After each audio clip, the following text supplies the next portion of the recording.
Back now on this special edition of Triad Today, where our sole guest is former 7-term mayor of Charlotte, Pat McCrory, former gubernatorial candidate for the GOP and possibly the next GOP candidate for governor in this state. We have been talking about various issues, and now I want to focus on economic development, and I have been beating this drum about incentives. We need to get rid of incentives. I've been doing this for years and years and years with people in both parties, and everybody says I'm crazy. But let me give you a hypothetical. Sure. Let's say that you were governor, and you went to the National Governors Association, and you voted to say, well, let's all do a moratorium for a year or two on incentives. In other words, everybody would agree not to do it. What does that sound like?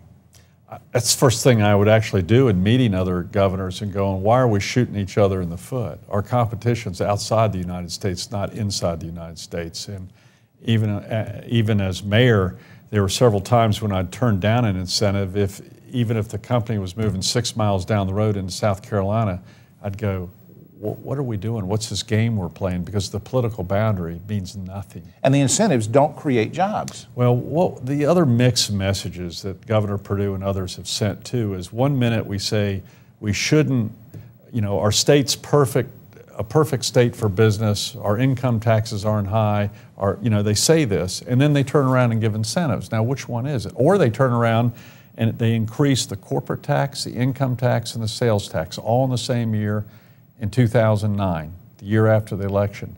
And then they turn around, after increasing the tax, they offer special tax incentives to new businesses want to come in. Yeah. And that's the mixed message. What are we telling existing businesses?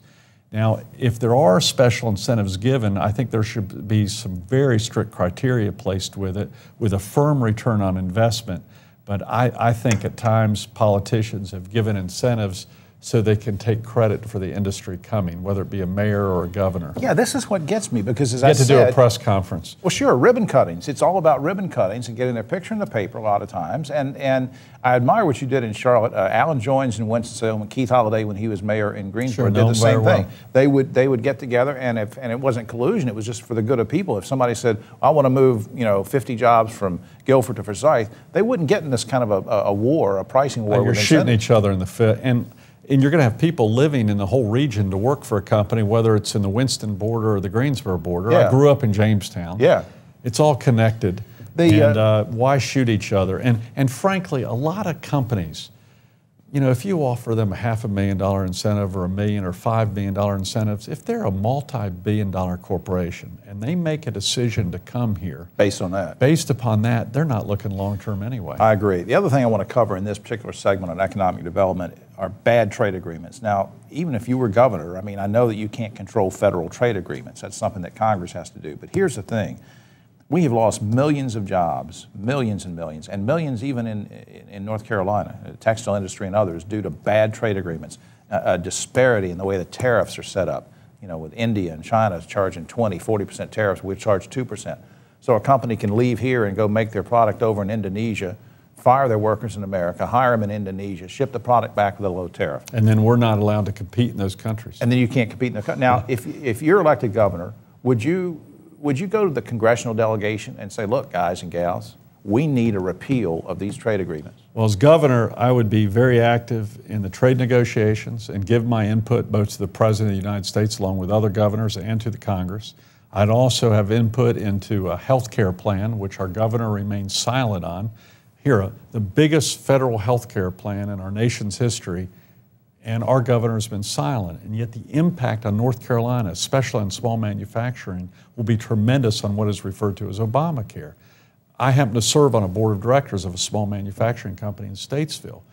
And that and other companies are going, wait a minute, we cannot make any changes in our health care plan because we will no longer be grandfathered. So companies are now going, I'm going to hold off hiring anybody. Well, governors should have input into these issues, into trade issues. A lot of times we don't have input. Nucor steel companies headquartered in North Carolina.